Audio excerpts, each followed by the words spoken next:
이 공부 이제 할 때 그 확신의 삶, 진짜 훈련은 상가부터예요. 상가부터. 삼가. 그 상가부터고 행복한 가정으로의 초대는 훈련에서 너무나 중요한 부분이거든요. 중요한 부분인데 이것을 왜 이렇게 앞으로 뺐느냐?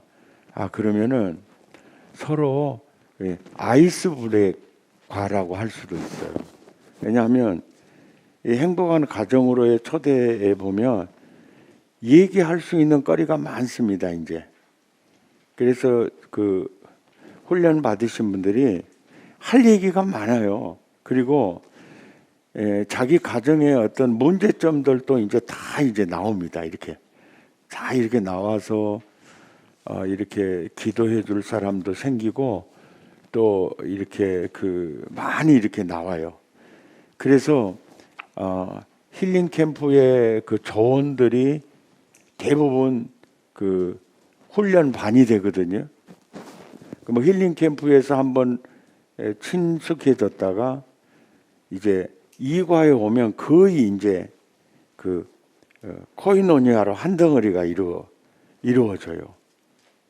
이루어지면서 행복한 가정으로의 초대가 또 왜 이과에 이 부분에 들었냐면 확신의 삶 전체의 어떤 아이스 브릭을 위한 과이면서 동시에 확신의 삶 하면서 생활 숙제들을 많이 내주거든요. 근데 그 생활 숙제를 내줄 때 진심으로 그 숙제를 할 수 있도록 또 도와줘요. 이과가. 그리고 이과 내용이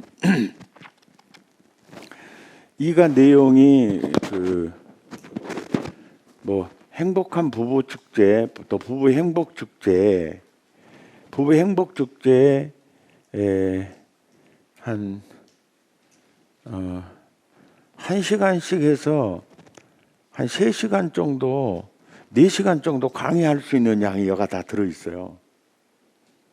그래서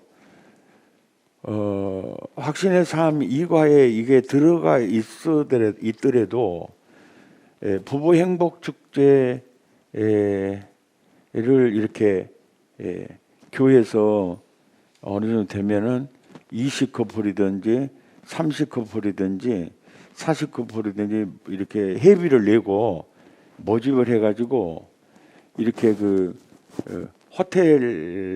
호텔에 점심 식사하면서 오전 10시부터 뭐 오후 한 5시까지나 이렇게 부부 행복 축제를 할 때 이걸 강의 내용으로 써도 손색감이 없는 내용이에요. 이 내용이 굉장히 일반화되어 있고 또 이렇게 어떤 행복한 가정 생활을 위해서는 이게 필수적으로 이렇게 알아야 될 내용들이에요. 그리고 이 내용들은 알면서도 또 들어야 될 내용들이에요. 예. 이게 아주 좋은 내용들이에요. 이 내용들이요. 그러니까 이게 이 과에 있더라도 부부 행복 축제에 모집을 해요. 이렇게 국경일 날 오전 10시부터 이렇게 호텔, 지금은 이제 안 했지만 전에는 신안비치 호텔 빌려가지고 부부 행복 축제를 여러 번 했어요. 하면은 부부 관계도 좋아지고 교회 분위기도 달라져요. 그리고 참 내가 이 사랑의 교회 다니는 거에 대한 엄청난 자부심을 또 갖게 해요. 이거 어떻게 보면 그런 이벤트들이 필요해요. 목회할 때. 그런 이벤트들이 굉장히 필요합니다. 그리고 훈련을 할 때 이제 이러거든요. 이과를 마치고 나면 우리 가정이 왜 이렇게 행복하지 못할까? 그 원인이 배우자에게 있는 줄 알았는데 나한테 있다는 걸 발견하게 돼요. 아, 나한테 있었구나를 많이 발견하게 돼요. 그래서 그 와이프가 많이 변하는 거죠. 그걸 보면서 남편이 생각이 바뀌게 돼요. 예. 그래서 우리 교회에 이런 사람도 있어요. 자기야, 나 교회 다니고 싶어. 그럴 때 확답을 받아요. 나는 교회에 나오라 하지 마라. 너는 다니게 하는데 나는 교회 나오게 하지 마라. 만약에 나 교회 나오라 하면 너 죽는다. 알았어. 그러고 나왔거든요. 그 교회를 나왔는데 아내가 이제 이 훈련을 받다가 이제 생활 숙제를 하면서 너무 달라져 버린 거예요, 이제. 와이프가. 그래서 이 남편이 감동받아가지고 교회 나와버리는 경우가 있어요. 지가 나왔는데 뭐라 하겠어요. 이러는. 그리고 모든 훈련의 포커스는 영혼 구원에 초점이 맞춰져 있어요. 그러니까 행복 아카데미는 하나님의 나라를 누려야 하나님의 나라를 보여줄 수가 있잖아요. 이렇게 이 훈련, 그러니까 구원을 어떻게 누리느냐, 하나님의 나라를 어떻게 사느냐를 계속 강의를 하는데 이제 끄트머리에 딱 가면은 나의 본업이 뭐냐, 그것은 영혼 구원하고 영혼 복되게 하는, 나는 선교사다라고 딱 이게 딱 잡혀요. 아, 내가 이 땅에 존재하는 이유는 영혼 살리고 영혼 복되게 하기 위해서 나는 이 땅에 존재한다. 그래서 이 훈련의 결론은 내면적 지향점은 내가 선교사라는 거. 예. 아멘이지요. 그러니까 내가 복음을 보여줘야 되니까 내가 복음을 누려야 된다는 거. 예. 이것으로 이렇게 완전히 세팅이 되거든요. 이 훈련은 그러니까 굉장히 긍정을 터치하고 긍정을 지향하면서 참 이렇게 나가는데 결국은 내가 너무 행복하니까, 내가 복음으로 너무 행복하니까 행복하지 못한 영혼들에 대해서 국률이 막 이제 이렇게 막 솟아서 나와요. 아, 저들도 하나님의 마음을 모르니까 너무 안타까운 게 이제 막 솟아나면서 자연적으로 그렇게 이제 그렇게 돼요.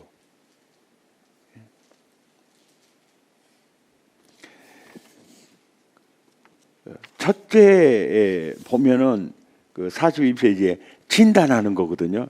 진단. 당신의 가정은 행복한가? 만약 행복하다면 그 원인이 누구에게 있다고 생각하는가? 만약 불행하다면 그 원인이 누구에게 있다고 생각하는가? 아래 글을 읽고 깊이 생각한 후에 물음에 답하라. 이게 있죠. 이게 답하라. 안산 빛납교회 유 목사님, 이 진단 질문 이거 글 읽어보고 뭘 느끼셨어요?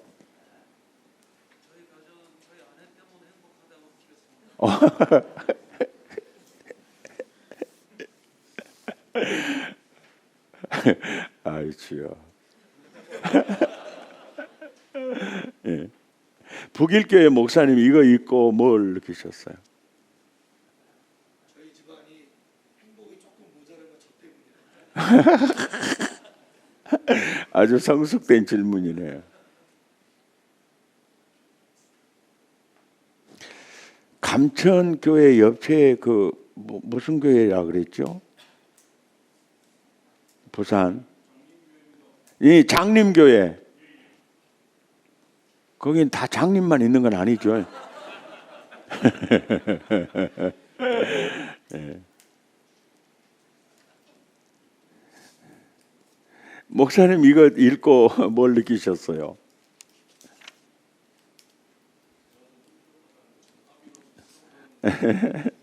그러죠. 근데 이 글을 읽으면은요, 마귀 동생이 아니면 다 이 대답을 해요.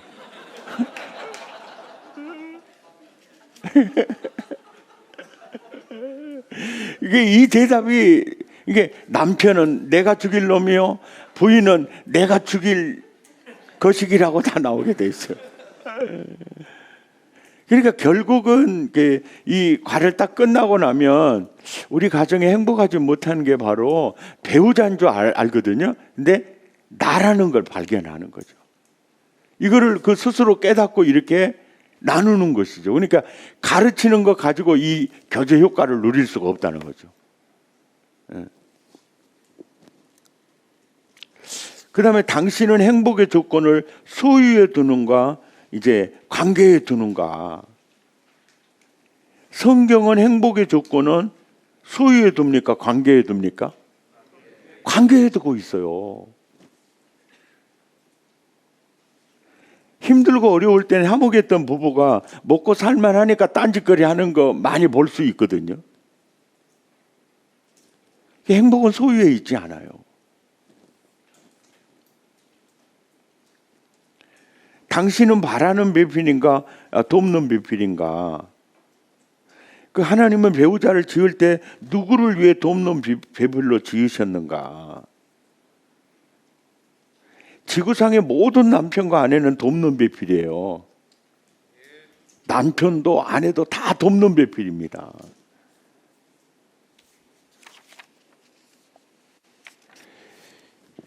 결혼은 둘이 한 몸, 이게 둘이 합해서 100점이 되는 거거든요. 지구상에 있는 모든 남편과 아내 중에 100점짜리가 있을까요? 100점짜리 있어요? 100점짜리는 없어요. 배우자가 100점 중에 45점이라면 돕는 배필이 몇 점 되면 되죠?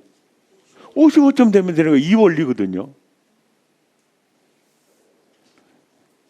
부부는 서로 돕는 배필이다. 돕는 배필이라면 남편과 아내가 서로 같을까요? 다를까요?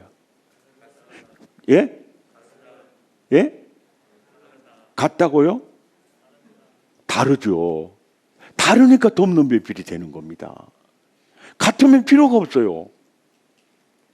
그러니까 뭡니까? 저 남편하고요, 나하고 맞는 게 하나도 없어요. 그게 정상이에요. 무슨 얘기인지 알죠? 아니, 난 맞는 게 하나도 없어요. 그러니까 돕는 배필이 필요한 거죠.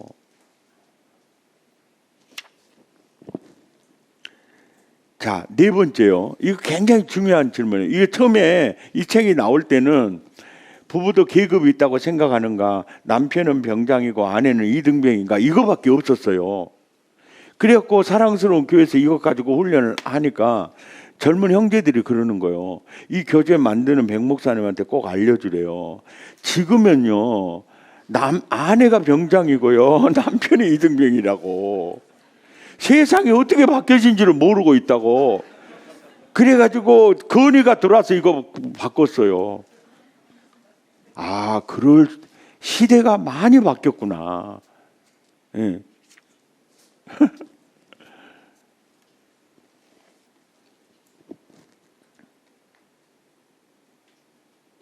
당신은 배우자를 당신 기준에 맞게 고치려고 하는 형인가, 아니면 배우자의 부족한 면을 채워주려고 하는 형인가? 당신은 배우자를 고치려고 지금도 리모델링을 시도하고 있는가? 참 그것이 잘 되던가? 배우자의 기준을 정해놓고 배우자를 그 수준에 맞추려고 할 때 배우자의 관계는 부부 관계일까, 선생님과 학생 관계일까?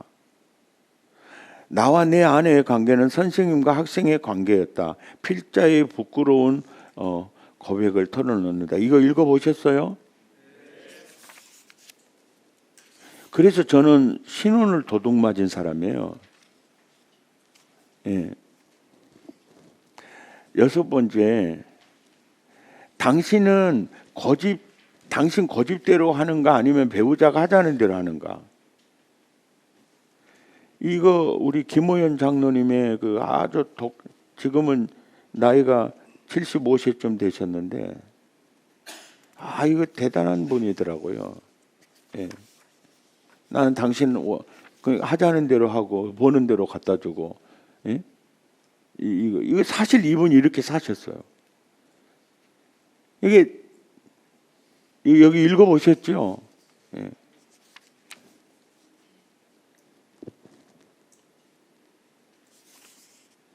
그 다음에 당신은 배우자를 다른 사람과 비교하는가 아니면 하나님이 지으신 독특한 작품으로 생각하는가? 대부분 비교하죠.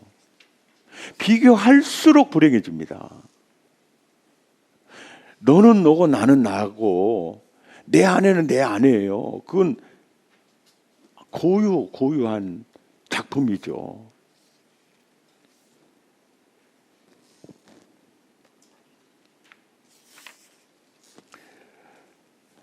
이제 두 번째 단락에서 이제 다루는 게 뭐냐면 나와 다른 배우자 이해하기. 예. 첫 번째는 진단이요. 우리 가정에 행복하지 못하는 원인이 어디 있는가 진단해봤고 이제는 나와 다른 배우자를 이해하는 거예요. 그러면서 남편은 무엇을 따라 아내와 동거하라고 하죠? 지식을 따라 지식을요. 지식이 없으면은요 불행해져요. 모르니까. 예.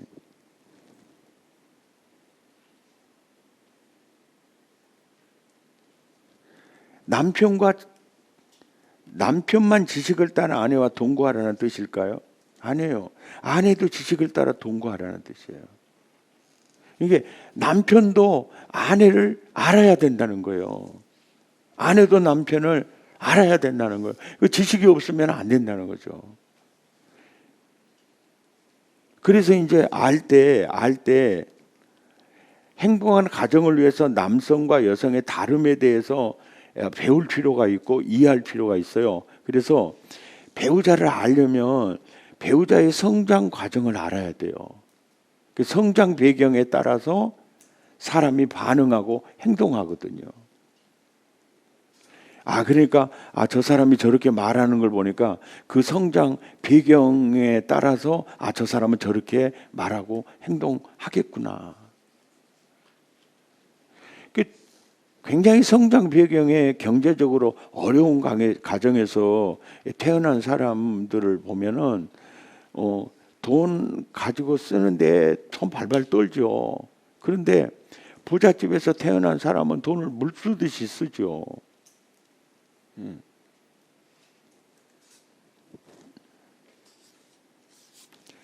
배우자의 성장 문화가 그 사람의 그 의식하고 행동하는 모든 것을 결정하기 때문에 성장 문화가 다르다는 것을 이제 이해를 해야 된다는 거고, 그 다음에 배우자의 성격 유형이 다르다는 것을 이해해야 되고, 그리고 인생은 누구나 사고하고 행동하는 라이프 스타일이 달라요. 예. 사람 중심이냐 일 중심이냐 이 스타일도 명확하게 다르고요. 체계적이냐 비체계적이냐도 완전 스타일이 달라요. 예를 들어서 비체계적인 사람은요. 우리 내일 점심 때 함께 식사해요. 그래서 식사의 약속이 정해지잖아요. 그때부터 스트레스 받습니다. 이게 비체계적인 사람은요, 그게 굉장히 힘들어요. 비체계적인 사람은. 이게 체계적으로 이렇게 하는 거 굉장히 부담을 느껴요. 그러니까 비체계적인 사람은 여보, 내년 여름에 우리 휴가 어떻게 할 건지 당신 계획 좀 세워봐. 그러면요, 비체계적인 아내는요, 그때부터 스트레스 받아버려요. 비체계적인 사람들은요, 휴가비 나와서 갑시다 그래야 그날 가버려야 돼요. 이게 이렇게 달라요. 이게 체계적인 사람은 구체적인 계획이 있어야 편해요. 비체계적인 사람은 그거 세워놓으면 그때부터 스트레스가 되는 거예요. 이게 라이프 스타일이 완전히 달라요. 사람 중심인 사람, 이게 스타일은 그게 이제 이렇게 나눠지거든요. 사람 중심이냐, 일 중심이냐. 예. 사람 중심 사람은 관계 중심이죠. 그리고 일 중심은 성과 중심이에요. 그리고 체계적이냐, 비체계적이냐. 예. 여러분이 저를 볼 때 체계적인 것 같아요, 비체계적인 것 같아요. 그러죠. 막 이런 시스템도 만들고 이 책도 만들고 커리큘럼도 만드니까 무지하게 체계적으로 보이죠. 저는 원래 무지하게 비체계적인 사람이에요. 근데 왜 그래요? 목회를 하려고 보니까 체계가 필요하잖아요. 목회를 하려고 보니까 체계가 필요하잖아요. 체계가. 그러니까 정말 나는 지금도 비체계적이에요. 누가 내일 점심 때 함께 목사님 식사합시다 그러면 그 약속 정해놓을 때부터 스트레스 끝날 때까지. 그러니까 우리는 그렇게 하는 걸 싫어해요. 그냥 때 되면 바로 그냥 아이고 매기탕으로 먹으러 갑시다. 갈까? 그래 가버리면 돼. 우리는 스타일이 그래. 비체계적인 것은 그러거든요. 이 체계적인 사람들은 그렇게 하면은 굉장히 무식하다고 생각을 하고 이렇게 계획성 있게 사람이 움직여야 된다고 생각해요. 그러면 체계적인 사람들은 계획을 잘 세워놓고 놔야 마음이 평안해요. 휴가 계획을 잘 세워놔야 마음이 평안함을 느껴요.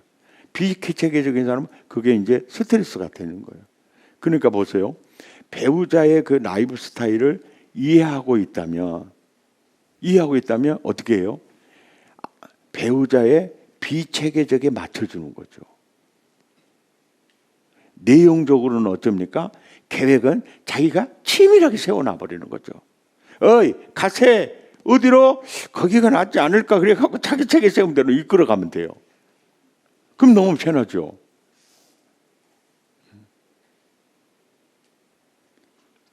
그러면 남편은 비체계적이고 아내는 체계적이라면 그냥 저 남편은 미리부터 계획 세워놓으면 굉장히 스트레스 받으니까 내가 암암리에 세워놓고 어떻게 할까? 그럼 그날 어디로 갈까? 여기로 가? 그래 가고 데리고 가버리면 돼요. 이게 그 사람의 성격 유형하고 라이프 스타일을 이해하면 배우자에게 돕는 배필이 되는데 굉장히 좋죠. 근데 우리는 늘 그렇게 생각하기보다도 어떤 성장 문화를 알고 이해하는 것보다 또 성격 유형을 알고 이해하는 것보다 또 라이프 스타일을 알고 이해하는 것보다 왜 저 사람은 저래라부터 생각을 하면서 30대, 40대, 50대를 지나고 언제 철드냐면은 60대 가서 그걸 깨닫는 거예요. 그러면 30대, 40대, 50대를 놓치는 겁니다. 예. 그러니까 우리가 이런 공부를 통해서 지식을 아는 거죠. 이제 지식을 알고 저분이 왜 저런 행동을 하는지, 말을 저렇게 하는지를 이제는 이 지식을 통해서 진단할 수가 있는 거죠. 그리고 내가 어떻게 돕는 배필을 해줘야 될 것인가를 아는 거죠. 근데 이 공부를 할 때, 이과를 할 때 제일 난처한 게 뭐냐면 이혼녀가 있어요. 이혼남이나 이혼한 사람이 와 있어요. 그 이혼했어 지금. 그러면 딱 그런다. 나는 그거 공부할 필요 없어요. 그렇게 말하는 사람이 있다더니 또 하면 아이고 내가 이 공부를 진즉 했으면은 가정을 지킬 수 있었는데 이렇게 말하는 사람도 있고 아이고 이제는 상처만 더 대보네요. 이렇게 말하는 사람, 별 얘기 다 하는 사람 있어요. 이제 그런 종자들이 이제 그런 얘기를 하면 딱 그러는 거예요. 자매님, 형제님, 이제 또 좋은 배우자 만나셔야죠. 그리고 이제 좋은 가정을 이룰 때 그때는 행복해야 되지 않을까요? 그러면 이게 정말 중요한 거예요, 이게. 예, 적극적으로 이 공부를 해야 돼. 또 실패하지 않으려면 이렇게 말하면 너무 직설적이잖아요.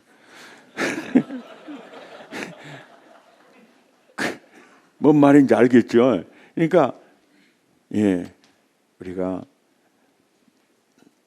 한번 좋은 가정 한번 세워봐야 되지 않겠냐고. 우리는 또 기회가 있지 않겠냐고. 그러면서 이렇게 알아야 되고, 그리고 청년들에게는 이게 완전히 결혼 예비 학교가 되는 겁니다. 예. 그러니까 혹시 이제 반중에 이혼한 남자, 이혼한 여자 있을 수 있잖아요. 미리 얘기를 해줘도 돼요. 아니, 나는 혼자 사는데 뭐 이런 공부가 필요할까? 아니요. 우리는 더 좋은 가정을 새롭게 또 세워가야 할 사람들이잖아요. 그러면서 희망을 주면서 내가 이제까지 내가 잘못했던 것도 좀 깨닫고 내 인생을 다시 한번 설계할 수 있는 도움을 줄 수가 있지요.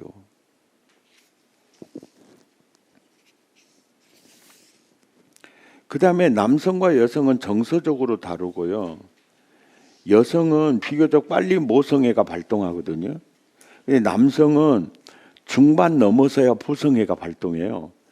그래서 하나님께서 인간을 창조하실 때 어떻게 창조했냐면 모성애로 이게 가정을 출발을 해요. 그래서 그 모성애로 가정을 이렇게 품고 가도록 지었어요. 그리고 중년이 넘어가면 이제 부성애가 그 가정을 아름답게 마무리하도록 돼 있어요.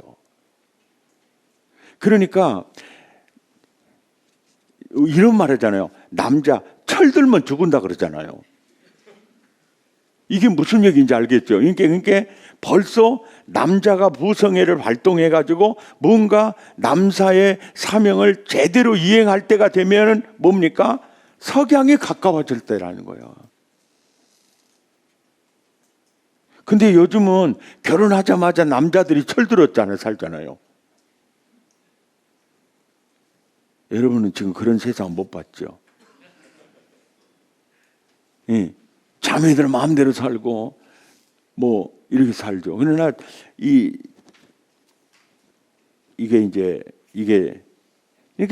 보통 결혼하면은 여자들이 남자들 하는 게 너무너무 시원찮네 그냥. 그리고 막 짜증나. 막 이렇게 못마땅하게 생각하거든요. 왜 그러냐면 모성애가 빨리 발동하니까 어머니 마음이 생겨요. 근데 남편의 부성애는 늦게 발동한다고.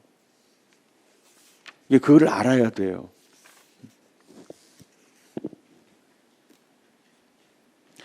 손여셉 목사님 사모님.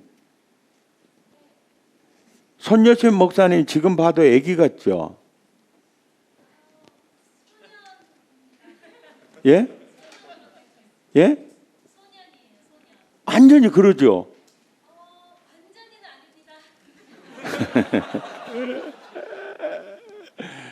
그렇게 느낄 거예요. 이제 모성애가 빨리 발동하는 자매님들이 남편을 볼 때 느끼는 게 항상 그거예요. 예. 어리다. 아직 철이 없다.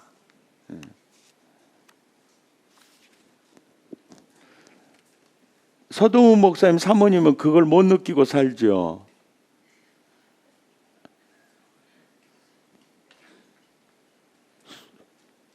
솔직히 말해봐요. 서동훈 목사님 너무 착하고 충성스러운 종이잖아요. 저렇게 속아지가 없으니.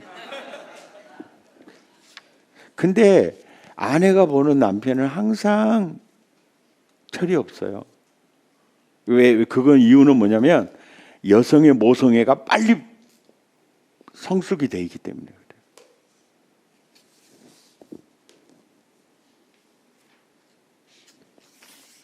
그리고 여기 읽어보면 재미있는 글들이 많아요. 그 남성은 목표지향적이고 여성은 관계지향적이에요. 그러니까 결혼을 할 때 남자는 이제 결혼하고 난 다음에 결혼의 목표가 완성이 됐잖아요. 그래서 이제 또 다른 목표를 향해서 달려갑니다. 근데 여자는요, 함께 있고 싶어서 결혼하거든요. 이게 많은 시간을 함께 그냥 잘 지내고 싶은 거예요. 이거 관계지향적이죠. 근데 남자는 이제 결혼이라는 목표를 달성했으니까 이제 처자식을 먹여 살리기 위해서 이제 사냥을 나서는 거죠. 그런데 집에서 멍청이 남편만 기다리고 있다가 내가 이러려고 내가 결혼했나 그러면서 이제 갈등들이 많이 있습니다.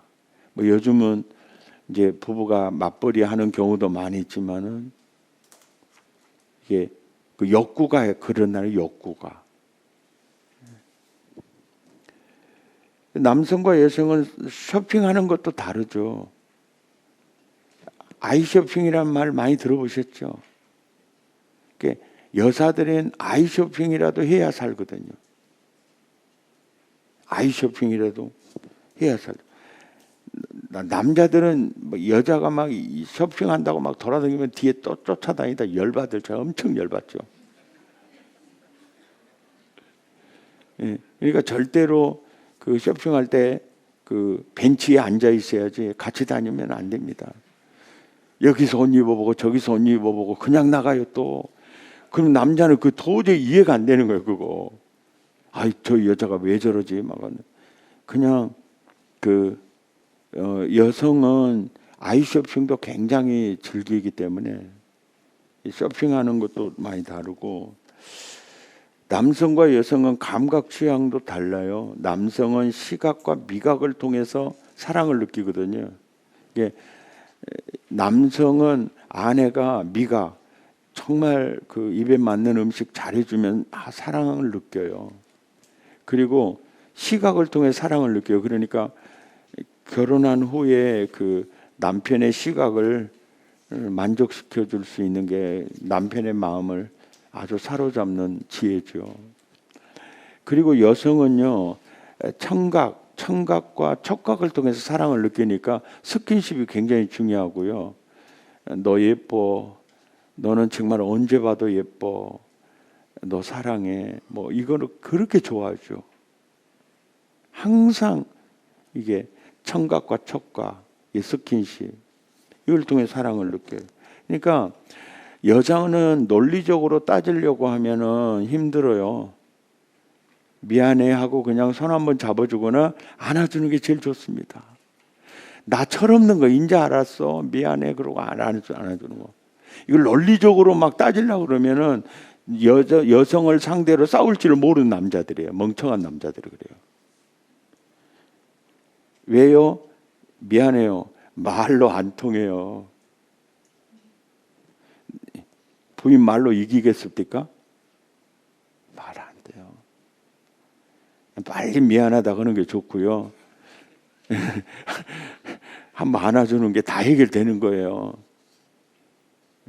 꼬치꼬치 이건 이러고 저건 이렇고 그러면 속으로 개 같은 놈 그래요.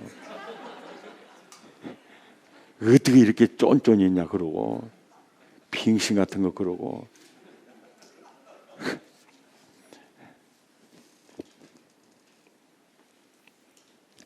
와, 또 오늘 날씨가 좋네. 날씨가 좋네 그러면 그러면 날씨가 좋지 안 좋아? 이래 빙신 같은 놈. 이게 뭐야? 지금 아내가 날씨가 좋네 그러면 어디 놀러 가자 그 뜻 아니야 지금. 또 오늘날 날씨가 너무 좋다. 뭐 이게 뭐요? 자기야 오늘 바람 쐬러 좀 가자. 이게 말을 이게 동쪽 하면은 벌써 서쪽이구나 이걸 알아먹는 이게 좀 촉이 있어야 험난한 세상을 살아남을 수 있어요.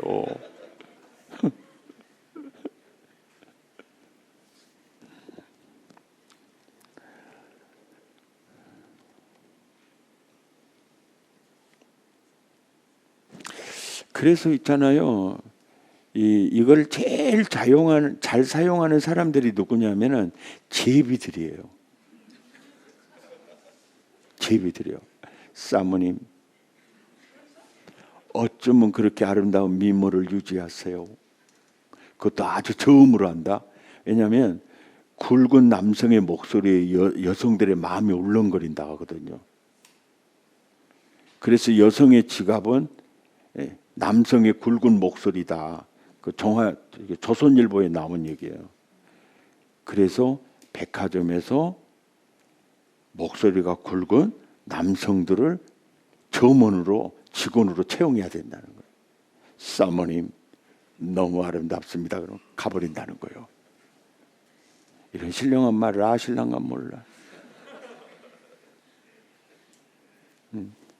제비들이 주로 이걸 잘 사용해요.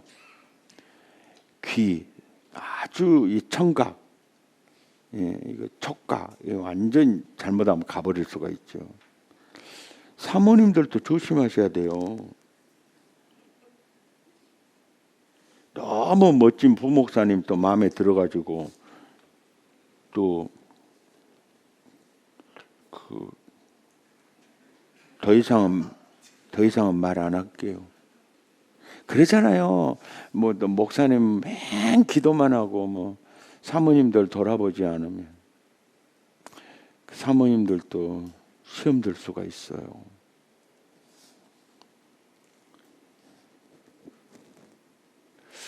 여자는 태어날 때부터 공주병을 갖고 태어나고요. 그래서 예뻐해주고 아껴주기를 바라죠. 근데 남성은 인정해주고 신뢰해주고 존경해주기를 바라죠. 이게 남성은 태어날 때부터 왕자병을 갖고 태어나고 여성은 그 공주병을 가지고 태어나죠. 그러니까 우리 사모님들 그 남편을 세우려면은 남편을 인정해 주는 거, 그 다음에 난 당신을 믿는다는 거, 신뢰해 주는 거, 그리고 존경해 주는 거요. 그런데 이것을 짓밟아 버리면요, 남성은요 굉장히 세상 살 의욕 자체를 완전히 상실하게 됩니다.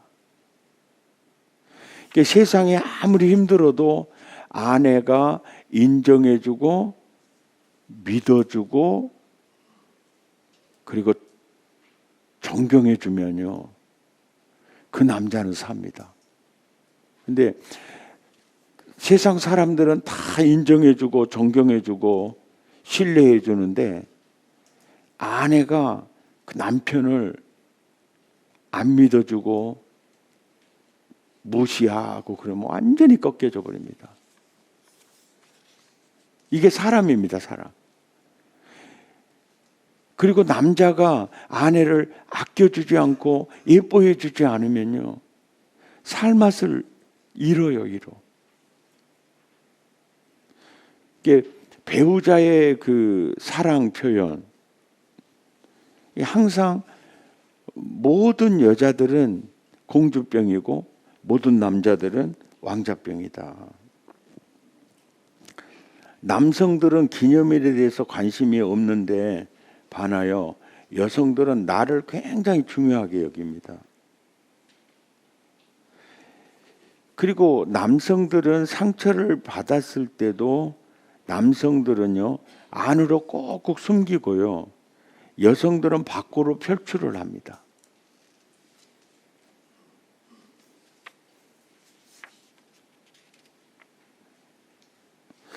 그러니까 이제 제 설교를 좀 들어보신 분은 이해가 되시겠지만 항상 설교할 때요, 남성 중심으로 설교를 합니다.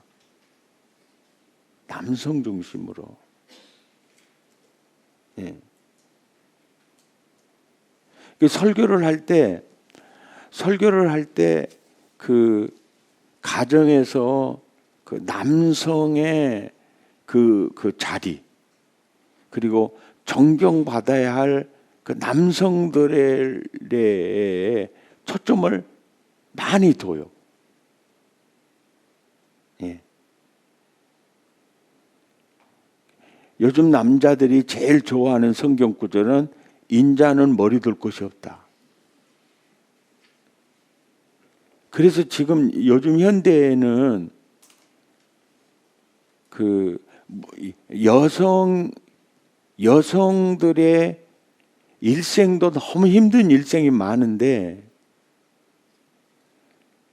남자로서의 가장으로서의 사명을 감당하는 그 남성들의 예환을 설교자들은 많이 이해하고 격려해 줘야 될 필요가 있다고 생각을 한 거예요.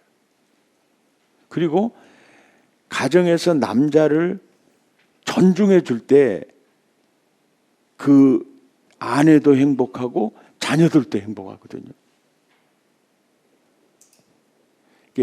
가장의 권위가 무너져 버리면 그 가정 행복하지 못할 가능성이 너무 많아요. 이게 그 남성들의 어떤 그 아픔도 그 자리도 늘 생각해 주면서 이렇게 설교를 해 나가야 안 믿는 남편 전도하기도 좋고 또 교회 다니는 남성들의 신앙생활을 계속 잘할 수가 있게 돼요.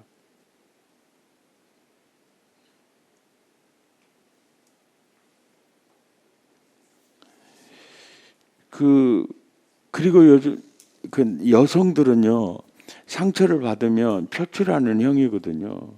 그러니까 직장에서 이제 상처 받았어요. 부장한테 열 받았으면 아내는요 아파트 문 들어오면서부터 개 같은 놈, 소 같은 놈, 아이 막 그러면서 막 설거지하면서도 그 새끼 개새끼 죽인다고 그러고 막 어떤 여자분들은 침대에 누워서까지도 아이 못된 놈 새끼 내일은 안 밥으로으면 쓰겠다고 그러고 자고 막 표출해요.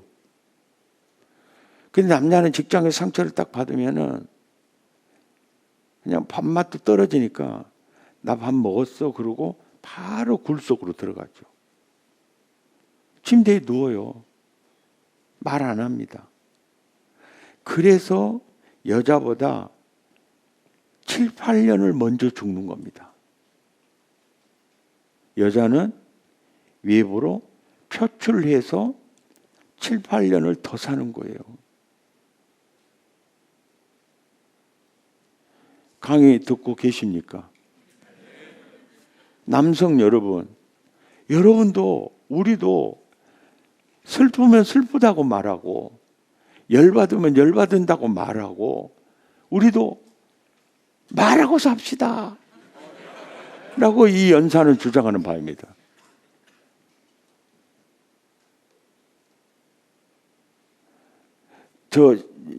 그 자전거, 실내 자전거 운동이 저한테는 참 좋거든요. 굉장히 계속 자전거를 타요. 그러면서 이제 심심하면 테레비를 딱 트는데 이런 그 드라마가 있어요. 요즘 하고 있대요.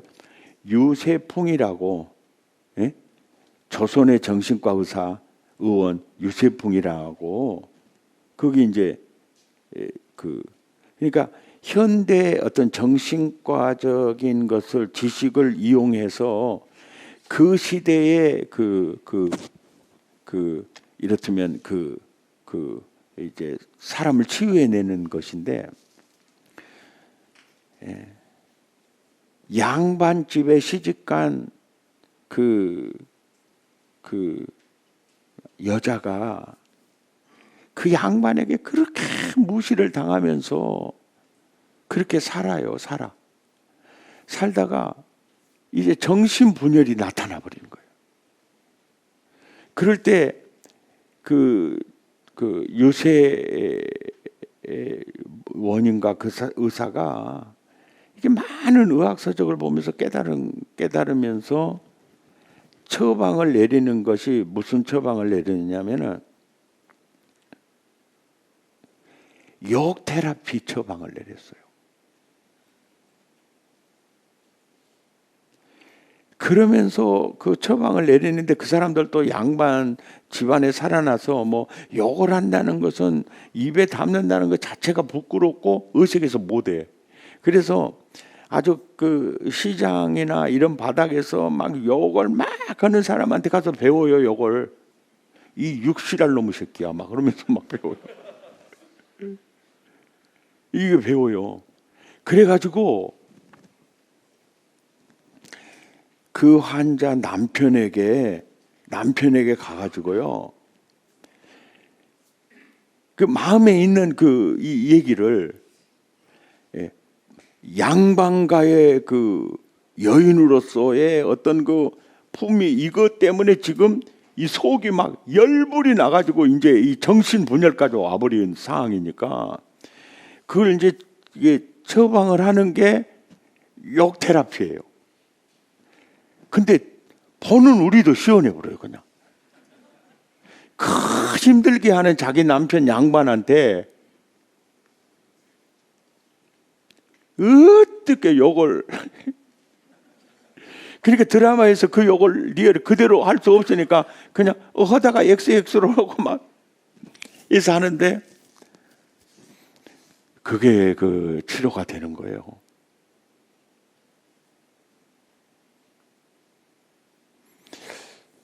나는요, 강주 동명교회 원로 목사님이신 최기채 목사님이 그분이 그렇게 설교를 정말 은혜롭게 잘해요. 그 최기채 목사님 설교 들으면 가슴에 확 박혀요. 그분을 그렇게 좋아해. 근데 하루는 빌어먹을 놈의 새끼들 지랄하고 자빠졌는데 욕을 이렇게 불더라고.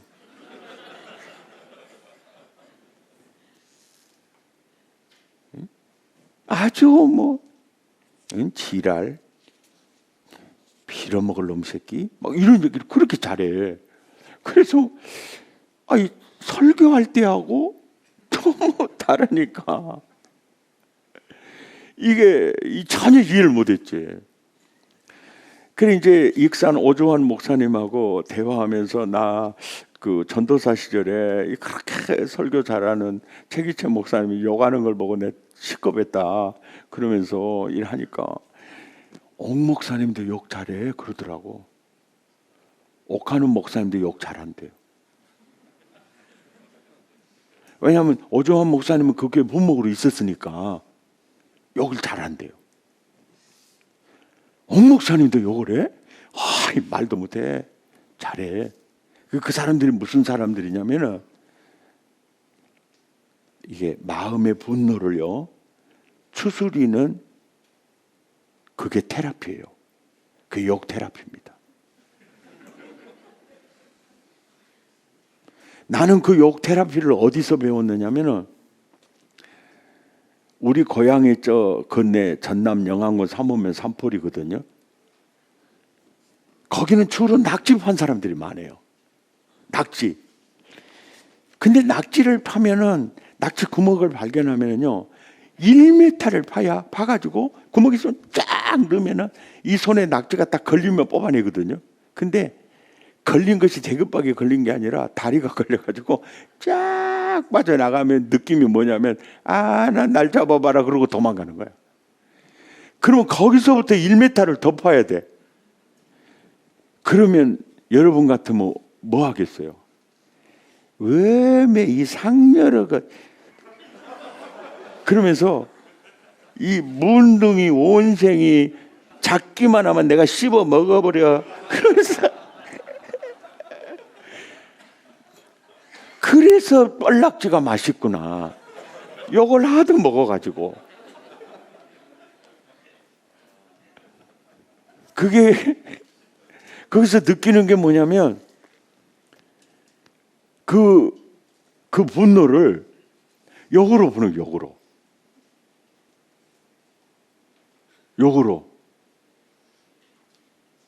그 나는 우리 엄마가 그렇게 기도 많이 하는 집사인데 우리 누님을 욕하는데 한나절 넣었는데요.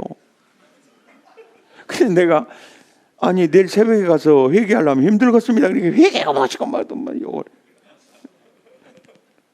근데 지금 와서 딱 생각해 보니까 그게 욕 테라피였어요.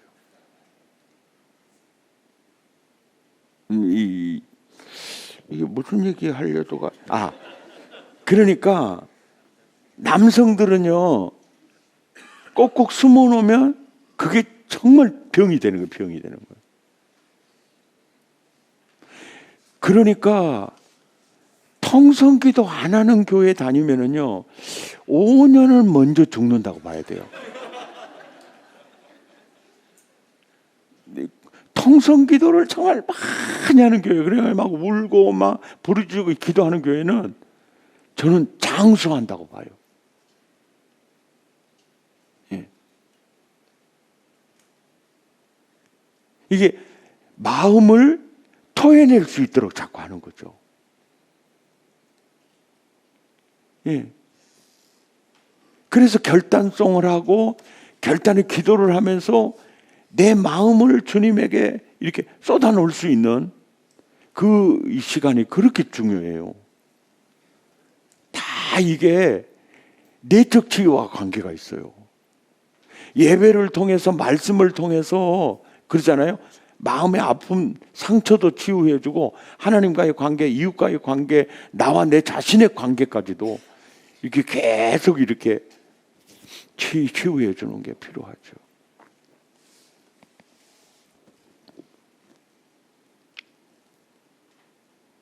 여성들은 이렇게 표출할수록 돈을 쓰는 스타일도 많이 다르고요. 그리고 이제 혹시 이제 이거 있어요. 남편이 자기를 위해서 뭔가 산다는 게 조금 가족을 위해서는 많은 돈을 써도 자기 자신을 위해서는 사실 돈 많이 안 쓰거든요. 이제 그렇게 하다가 이제 여러 가지 이제 쪼들리기도 하고 그러는데 남편이 뭔가 컴퓨터를 산다든지 안 그러면 카메라를 하나 이렇게 산다든지 이렇게 해서 이제 저질러 가지고 왔어요. 예? 저질러 가지고 왔어 이 왼수가. 그러면 아내 된 입장에서는요, 여보, 형편은 어렵지만 그래도 당신 자신을 위해서 잘 사셨어요라고 이미 산 거 그냥 그렇게 얘기해 주는 것이 좋다고 이 연사는 주장하는 바입니다. 또 아내가 비싼 안경을 샀거나 또 뭔가를 샀어요. 사가지고 왔을 때 너 살림 망하겠다 이렇게 말하는 것보다는 여보, 당신 자신을 위해서 그렇게 살 필요가 있어. 나랑 갔으면 더 좋은 걸로 샀을 텐데. 아니야, 내가 너무 비싼 거 사가지고 지금 속이 썩썩해 죽겠다니. 아니야, 괜찮아. 나랑 같이 갔으면 내가 더 좋은 거 사줬을 텐데. 그러니까 이미 엎어지는 물이고요. 그 주워 담지도 못해요.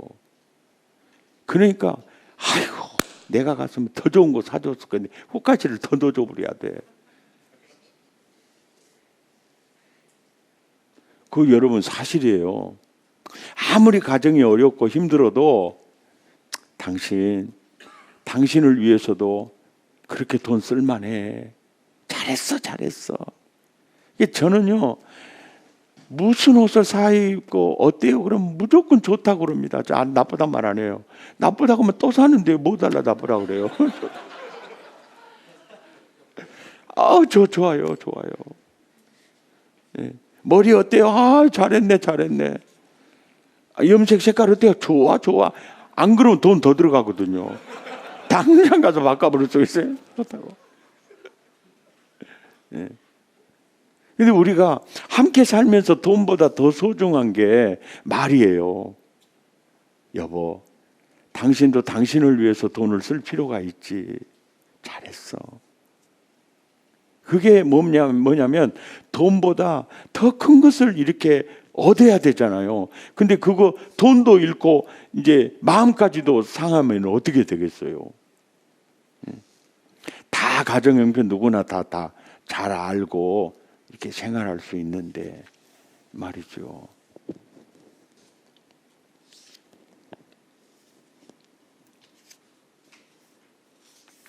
예.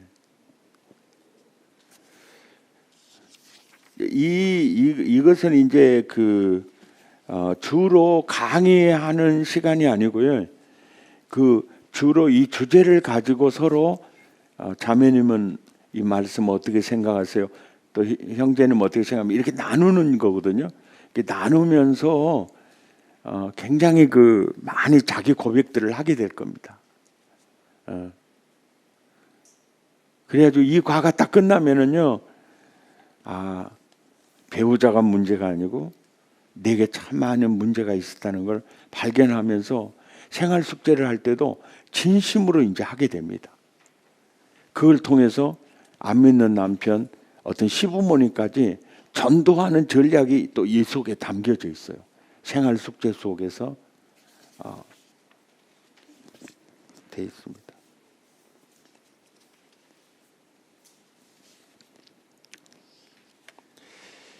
그리고 이제 훈련의 이제 시작은요.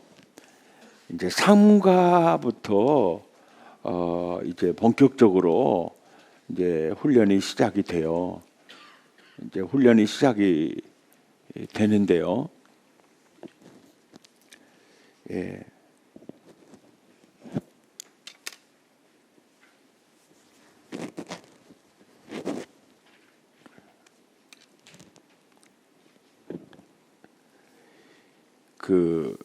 육신의 생각은 사망이요 영의 생각은 생명과 평안이니라.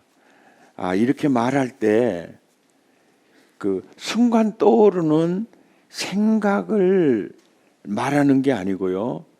그 사람을 이끌어가는 생각 센터를 말합니다. 육신의 생각 센터는 결국 그 사람을 사망으로 이끌어요. 근데 성령의 생각센터는 결국 생명과 에이레네로 이끌어갑니다. 그러니까 여기서 이게 단어를 선택을 할 때 생각이라는 이 단어밖에 없으니까 이렇게 단어를 선택한 거고요. 원래 육신의 생각 덩어리를 가리켜요. 그 사람을 움직이는 이 생각 센터를 가리키는 겁니다. 그러니까 이제 이 훈련을 하는 목적이 뭐냐면은 육신의 생각 센터, 육신의 생각 덩어리를 성령의 생각 센터로 바꾸는 작업이 시작되는 거예요. 예. 이게 이제 아주 중요한 이제 제자 훈련의 열쇠입니다. 열쇠. 예. 근데 지금 이 성경을 배우는 거잖아요. 이게 성경이 누구 생각입니까? 성령의 생각이에요. 예. 그러니까 성령의 생각 덩어리를 배우는 이유가 뭐냐면 나를 이끌어가는 CEO를 성령의 소프트웨어를 까는 겁니다. 이게 성령의 소프트웨어를 까는 작업이에요. 우리는 육신의 소프트웨어에 의해서 내가 이렇게 움직였죠. 근데 이제 우리가 이 말씀을 통해서 우리가 하는 것은 바로 성령의 소프트웨어를 까는 겁니다. 예. 성령의 소프트웨어를 까는 거예요. 백동조라는 인생을 육신의 소프트웨어가 이끄는 거하고 성령의 소프트웨어가 이끄는 거하고는 이건 생명과 사망의 차이 정도로 이게 크다는 거예요. 그러면 여기에 사망이라는 말 앞에 무슨 말이 들어가야 맞냐면은 저주라는 말이 들어가야 맞아요. 저주와 사망, 생명과 샬롬, 에이레네예요.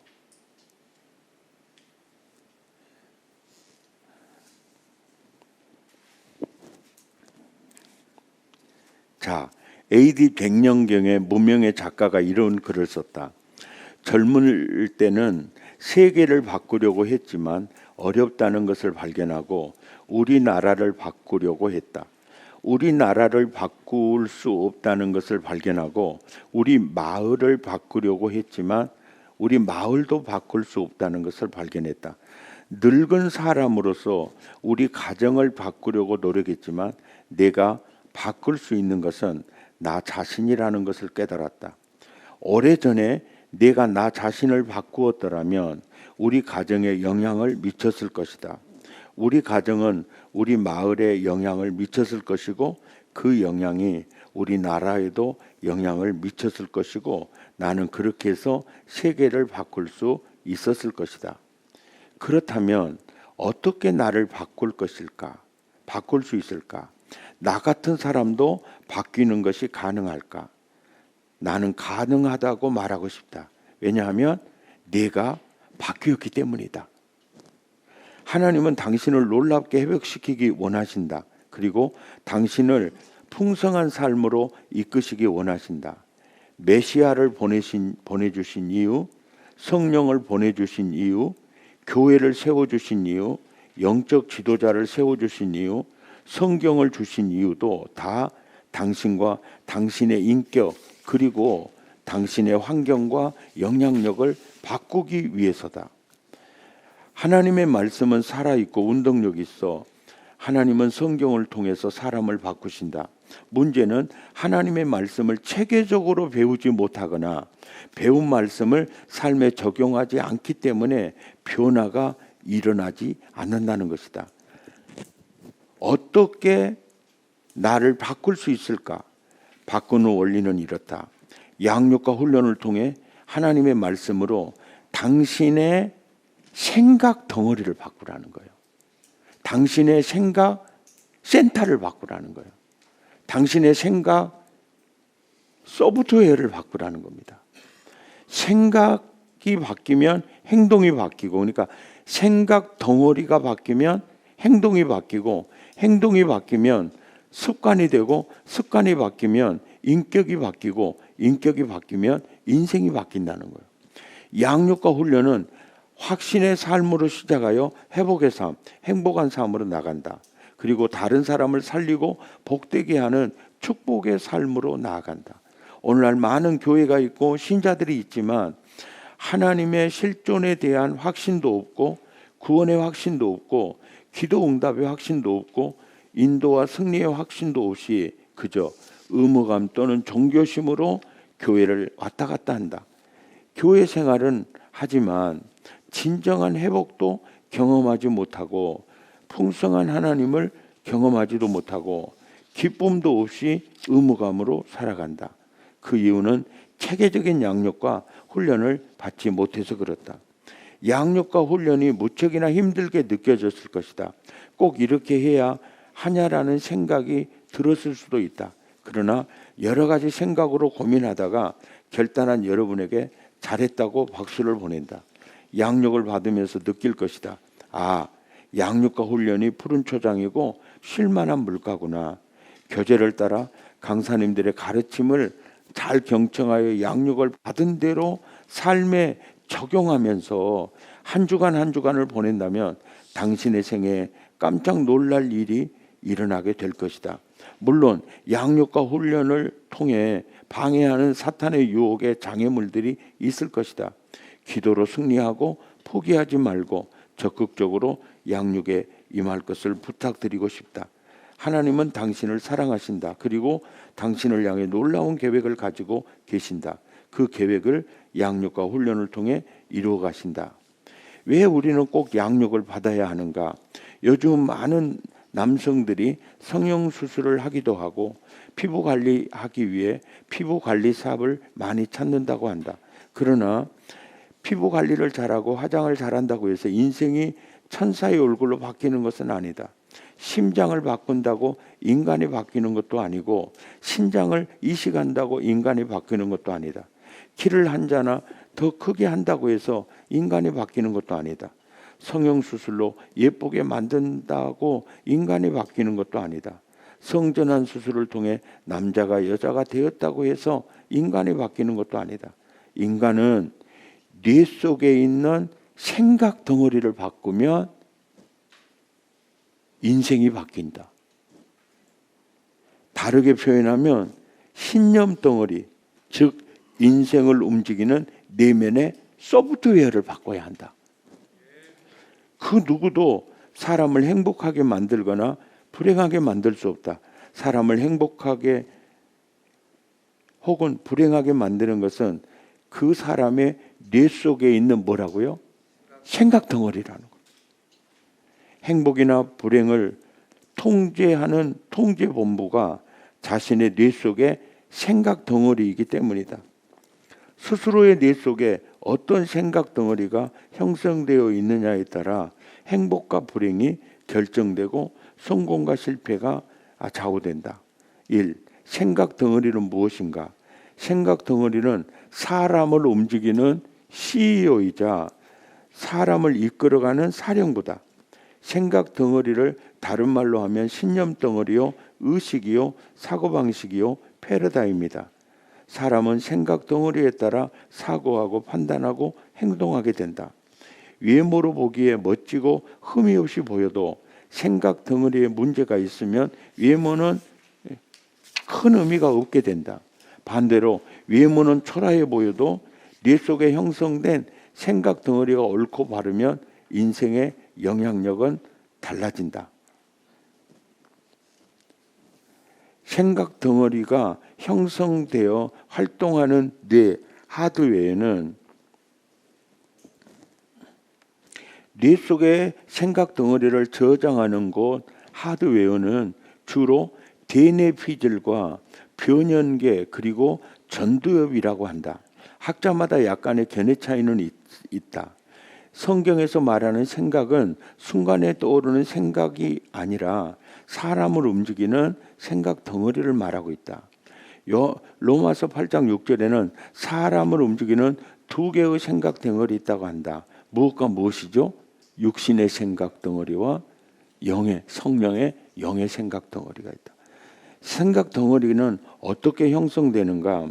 사람은 태어나는 순간부터 오간을 통해 입력된 정보에 따라 하드웨어에 소프트웨어가 설치되듯이 사람의 뇌 속에 신념 덩어리가 형성되기를 시작을 합니다. 인간의 뇌 속에 500억 개에서 1천억 개의 신경 단위가 있다고 한다. 지금도 약 1천억 개의 신경 단위들이 입력 신호를 받고 분석하고 반응하고 있다. 사람들은 흔히 이런 말들을 한다. 좋은 모습을 많이 보고 좋은 말을 많이 들으면 좋은 사람이 되고 그릇된 모습을 많이 보고 그릇된 말을 많이 들으면 그릇된 사람이 된다고 한다. 왜 그럴까? 뇌라는 하드웨어에 소프트웨어와 같은 생각 덩어리가 입력된 정보에 따라서 형성되기 때문이다. 악하고 그릇된 정보에 따라 디도스와 같이 사이버 세계를 무너뜨리는 생각 덩어리가 형성되기도 하고 좋고 바른 정보에 따라 사람을 치료하고 인류를 복되게 하는 생각 덩어리가 형성되기도 한다. 요즘 코드라는 말을 많이 한다. 코드가 맞는다, 안 맞는다라고 한다. 왜 그럴까? 1세대에게 입력된 정보와 2세대에 입력된 정보 그리고 3세대에 입력된 정보가 다르기 때문이다. 전혀 다른 정보로 인해 형성된 생각 덩어리가 다르기 때문에 사고하고 분석하고 반응하는 모든 것이 달라지기 때문이다. 인생이 아메바로부터 진화해서 원숭이를 거쳐 인간이 되었다는 진화론, 기독교를 믿든 불교를 믿든 유교를 믿든 결론적으로는 다 천국 간다는 종교다원주의, 하나님을 인정하지 않고 인간을 지상의 왕처럼 생각하는 인본주의, 경제가 제일이라는 물질주의, 허용주의, 욕망주의를 기반으로 둔 정보들이 뇌 속에 들어와 육신의 생각 덩어리를 형성한다. 불신자가 신자가 되는 순간에 대부분의 사람들은 이와 같은 생각 덩어리를 소유하고 있다. 이와 같은 생각 덩어리가 바뀌지 않으면 하나님이 원하시는 회복과 풍성함을 경험할 수 있다? 없다는 거죠. 이런 생각 덩어리를 성경은 뭐라고요? 육신의 생각이라고 한다. 그러므로 육신의 생각을 이제 성령의 생각 덩어리로 뭐 해야 돼요? 바꿔야 돼요. 성령의 생각 덩어리는 우주와 인간은 진화된 존재가 아니라 하나님이 창조하셨다. 인간을 죄와 저주에서 구속하신 분은 오직 예수 그리스도뿐이다. 하나님을 인정하지 않는 인본주의가 아니라 신본주의를 가져야 한다.